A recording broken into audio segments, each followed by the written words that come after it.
go get them again. Welcome back to an unboxing first impression video on my channel. Today we are delving into the brand of Prada, and it is part of the line that is probably the worst line of the Prada line. Now, a lot of the kids out there are going to shoot me because of that, but you cannot compare this to Prada Amber Put On and its flankers. You cannot compare this to Prada L'Homme and its flankers.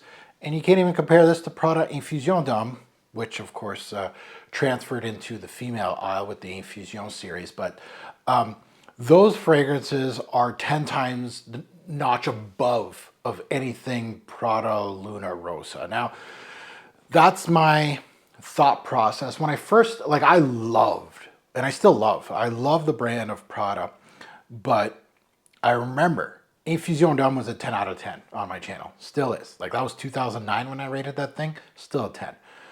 Prada Amber Put On, 10. Still a 10, right? I don't budge. When I give a score on a fragrance, you're going to get, I'm not going to change. I'm not like these other influencers that don't try out fragrances. I actually wear them as signature scents, but that's nor here or there. Now, this one called Carbon, this is one of the popular ones from the Luna Rossa line. I have Extreme here. I bought that one blindly. It's okay. It's discontinued, sought after. I could probably sell my bottle easy for 200 bucks, but no, I'll keep it for reference. I'll keep trying to wear it. I really not, it was good, but it wasn't great. It wasn't fireworks. Definitely 10 times better than the original Eau de Toilette Luna Rossa, which turned me off of this Luna Rossa line. It was synthetic to a fault. Now, Carbon, we'll see what we get. This is for the website for decanting. There's hardly anything left. I'm not going to say this is, this thing is banged up. The cap's missing a piece. The Prada logo's all dented. This has gone through downtown Beirut and back, and it's still here. So we'll see what we get. Now, it is pretty empty, but we are going to decant it, but I don't think it was a leaky product. It doesn't feel like it was damaged as far as leaky. It's just damaged. So we'll see what we get. I might as well get a video out of it.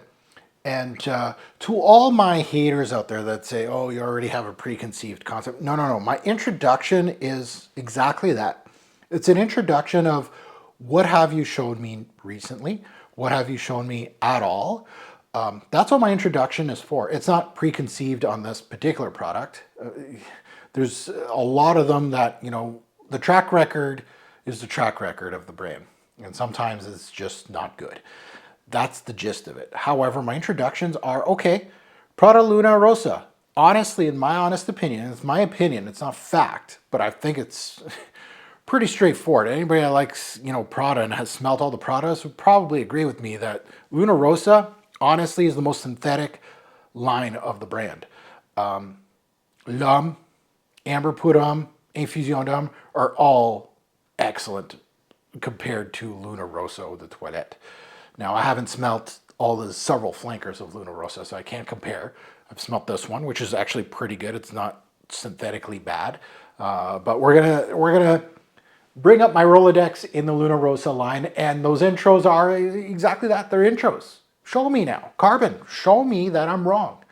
And just like I did a couple Rouge à Dove fragrance reviews just recently, unboxings on my channel, I always pan at Rouge à Dove, but I gave Musk Oud its flowers. I was like, that is a very good fragrance. And there you go.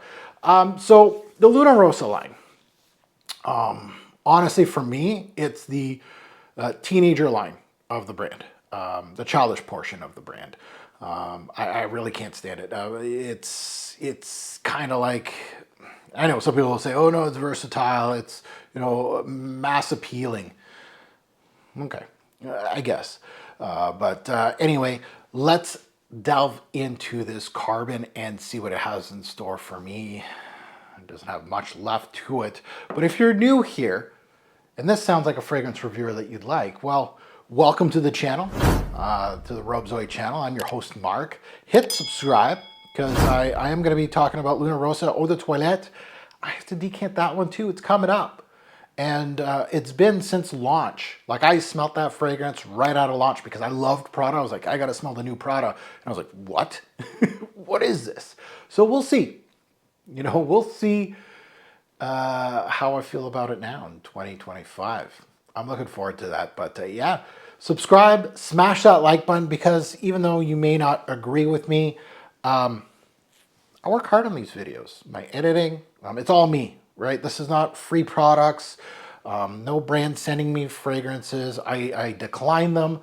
This is hard-earned work, and all you need to do is hit like. And even if you don't like my thought process, I'm being honest and I'm being truthful, and I think that's worth a like. But people will dislike it just because I don't look eye to eye with you in regards to the fragrance, unfortunately. Now let's take a look, and that's what's wrong with our fragrance community, by the way.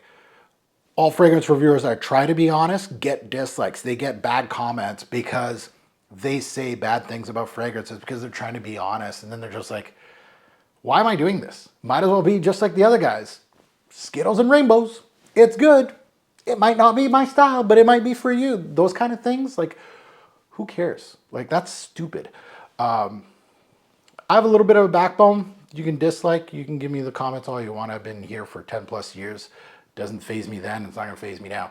Let's take a look at the note breakdown. Top notes, we got bergamot and pepper. Mid, we got lavender, metallic notes. Oh, okay. Is this a chrome? Ooh.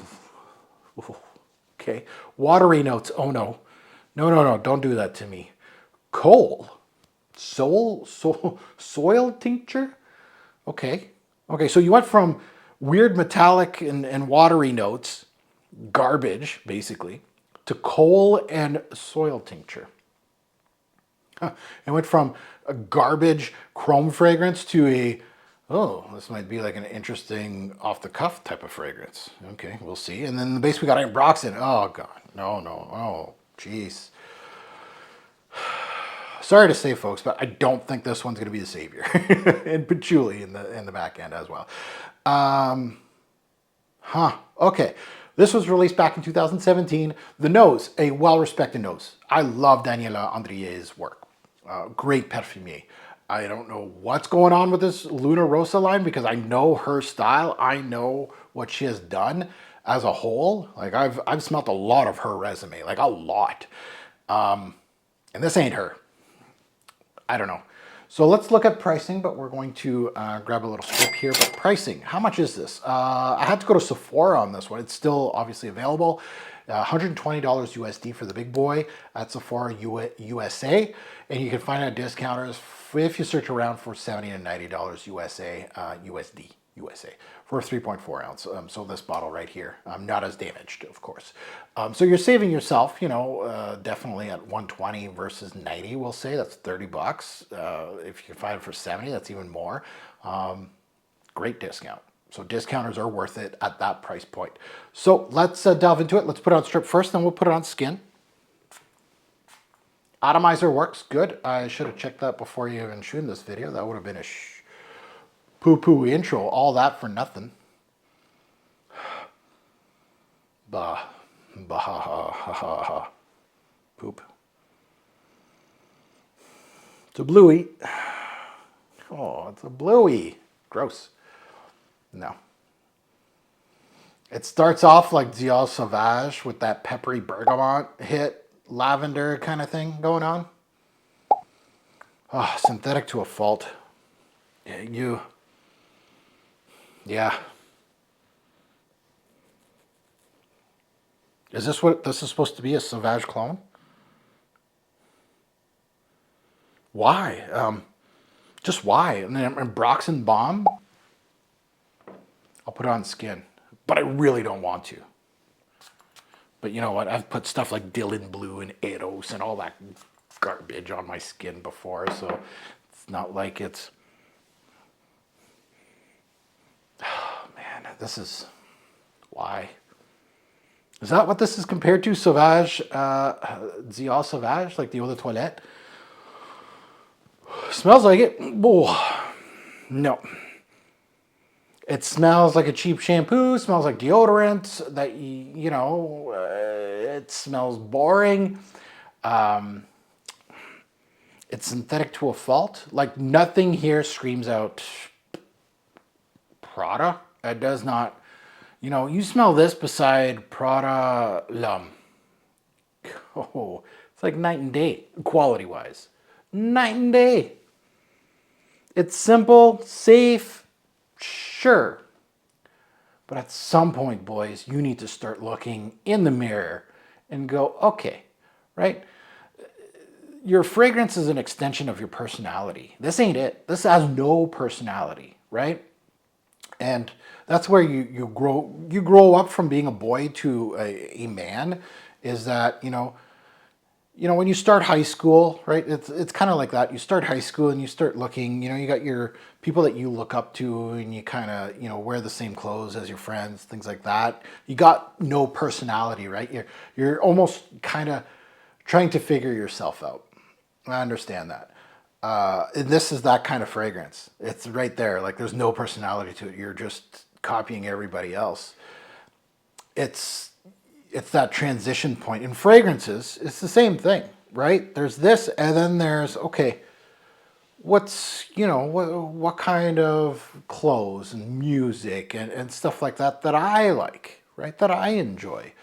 And fragrances that will bring out my personality. You don't have to wear what everybody else wears. Like all these fragrance YouTubers talking about the same thing, saying the same thing about the same fragrances all the time, buying all the brand new designer fragrances, blind buying them because everybody's saying to buy them. This is in that little blah portion of fragrance, the fragrance game. Like, again, when you're young, right? I started off with, what did I start off with? I started with Swiss Army. That was my fragrance. Then I went to, CKB, Boss Bottled, Le Male. Once I hit Boss Bottled and Le Male, and this was like my late teens, we'll say like almost towards the end of high school. And that's kind of like what the story's all about, is that, the other ones were gifts, honestly. They were Christmas gifts every Christmas. But it was purchasing like CKB, Swiss Army, Tommy Hilfiger was one of them. It was what was popular. And those CKB, not so much. Well, it was popular.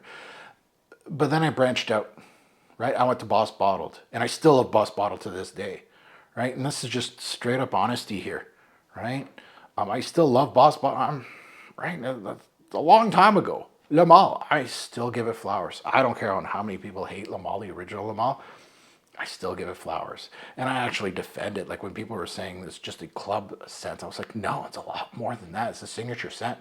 And that's kind of where I'm going with this, is that, okay, like I'm guessing it's Sauvage. I haven't looked. I obviously haven't looked at any reviews of it. I was never really interested in this thing, right? When it was popular back in 2017, where all the popular YouTubers bought it at launch and gave it all its flowers, they probably said it smelled like Sauvage. I might be wrong. It might be Bleu de Chanel. It might be Dylan Blue. I don't care. It doesn't matter. At the end of the day, it smells like that kind of thing. And to me, by the way, I get no coal, which was a sexy note in here. And I know some people are going to say, oh, you don't have to smell like, like a really regal oud or anything like that, like super skanky stuff to have a good fragrance. That's not what I'm trying to say, guys. That's not what I'm trying to say. There's some great vanillas out there, and there's things that are, good in the designer game that are just good, that are great fragrances that have some sort of personality to them. So there's no coal or soil tincture in this as far as what I smelt. I do get the metallic tones though. I do get the watery tones, obviously the AMBROXAN going in, the barbershop lavender is in here. But this release does not help my thoughts on the Luna Rossa line. I feel like I got the only good one. I might be wrong, right? I haven't smelt all of them, so. But Carbon is a flop in my eyes. I don't like it. No good. And I will be smelling the Eau de Toilette. And if I remember correctly, that one had lavender and the metallic tones as well. It was very synthetic. I don't know which one's worse. All right, so Prada Luna Rossa Carbon, one that I didn't get and happy I didn't. Honestly, I'm not a fan of that. Now that you heard my take, I'd love to see yours in the comments below. Good, bad, and the ugly, right? You don't have to attack me. I don't know you. You're not trying to date me. We're not going to meet and I'm going to start smelling your neck a la Jeremy fragrance and go, oh yeah, you smell amazing. Who cares what I think, right? If you love this stuff, have at it. If you want to say a nice comment about this fragrance without attacking me, go right ahead, because I didn't attack you personally, right? I don't know you. However, maybe some of this rang true that you're like, you know what, maybe it's time for me to take some more time in my fragrance wardrobe and actually, get samples and test out fragrances.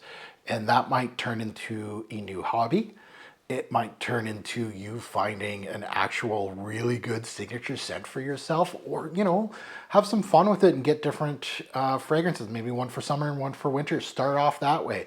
They don't have to be $300, $400, $500. They don't have to be super expensive. But this stuff, like, honestly, if you're asking me, it's at this is probably the worst product I've smelt in my whole journey. Beyond the Eau de Toilette, which I'm going to be smelling again. I think I got a retool in 2024. I think I saw that somewhere. I think I did. I might be wrong. Okay, so I can't wait to see the comments, good, bad, and the ugly. And let me know what this one's compared to. It's one of the blueies. I'm getting Sauvage vibes, but it might be Dylan Blue. It's definitely not Eros because it doesn't have any mint, but it's got that kind of vibe going on. And as always, a greater pour fragrance will make a lasting impression. Choose, look at my eyes, choose your scent wisely. Thanks for watching, YouTube. Have a good one.